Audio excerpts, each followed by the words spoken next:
Olá, pessoal! Aqui é o História Falada e estamos iniciando nosso projeto, nosso primeiro podcast. E o tema de hoje é Primeiro Reinado.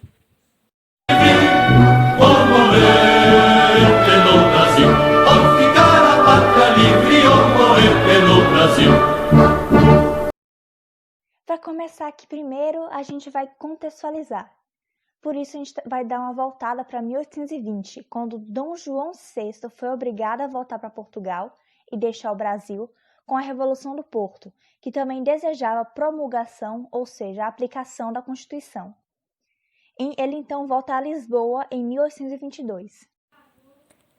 E assim, com Portugal querendo recolonizar o Brasil, a Câmara e presidente do Senado insistindo para que o príncipe regente ficasse, no dia 9 de janeiro de 1922, Dom Pedro declarou que ficaria no Brasil.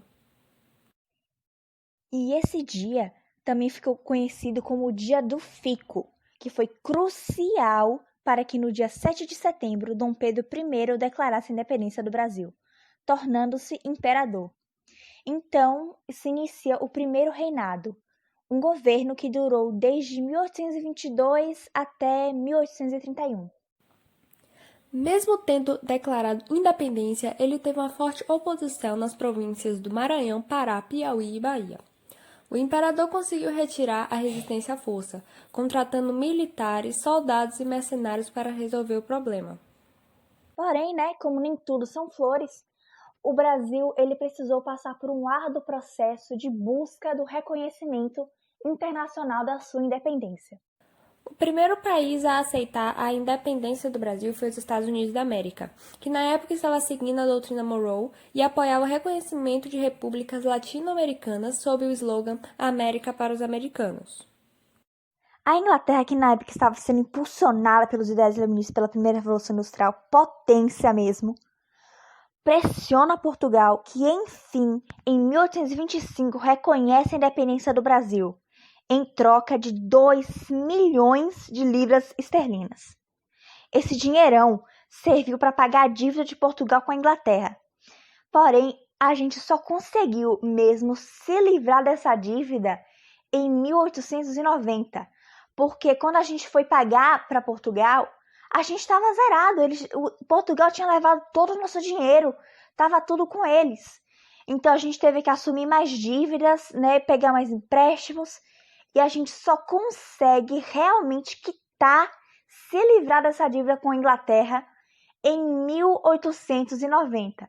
E o mais engraçado é que a gente pediu dinheiro para a Inglaterra para pagar a Inglaterra, Então, esse tratado de negociar a dívida de Portugal, a gente chama de Tratado de Paz e Aliança. E depois da gente ter assumido essa dívida de Portugal, os outros países apoiaram também a independência e reconheceram a independência do Brasil logo depois. É bom comentar que a Inglaterra apoiou a independência das colônias por interesse monetário. Deveria continuar com a tarifa alfandegária de 15% para produtos ingleses, e os países tiveram que ter o compromisso de acabar com a escravidão em 5 anos, o que não ocorreu e se estendeu até o fim do século. E que, para pagar a dívida, o Brasil recorreu aos bancos ingleses, o que aumentou a dívida externa do país. Antônio Carlos de Andrade, então, ele escreve a Constituição do Brasil, que previa um voto censitário, ou seja, excludente. Para você ter o direito ao voto, você teria que ter algumas características, como, por exemplo, uma renda mínima e fixa, ou seja, tem uma renda estável. Isso tirava completamente a maior parte dos brasileiros. A maioria dos brasileiros eram pobres, negros, escravos, e mulheres também não teriam direito a esse voto. E além desse voto censitário, ele também previa um Estado dividido em 3 poderes, que conhecemos hoje como executivo, legislativo e judiciário. Ele também determinava que portugueses não poderiam ter cargos públicos no Brasil. Isso ocorreu na Assembleia Nacional Constituinte, no dia 11 para 12 de novembro. Dom Pedro I, então, dá um golpe e dissolve a Assembleia, e essa noite ficou conhecida como a Noite da Agonia. Sob a supervisão de Dom Pedro, foi elaborada uma nova Constituição, que previa a monarquia hereditária constitucional. Isso significava que o poder político era centralizado e as províncias não tinham autonomia. O Senado era vitalício, a Igreja era subordinada ao Estado e, ao invés de 3, eram 4 poderes. O quarto poder era o moderador, que pertencia ao imperador e podia intervir com os outros 3. O autoritarismo do imperador, logicamente, gera um descontentamento de várias províncias, já que ele estava tirando ali o poder daqueles governantes e eles estavam ficando enfurecidos. Com as pressões de uma crise econômica e dos liberais, Paz de Andrade proclama a independência da província de Pernambuco, cujo nome da república foi Confederação do Equador.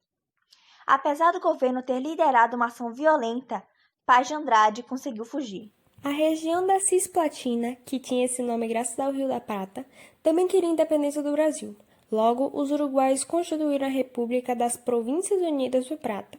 O imperador declarou guerra contra eles, mas a vitória custou muito.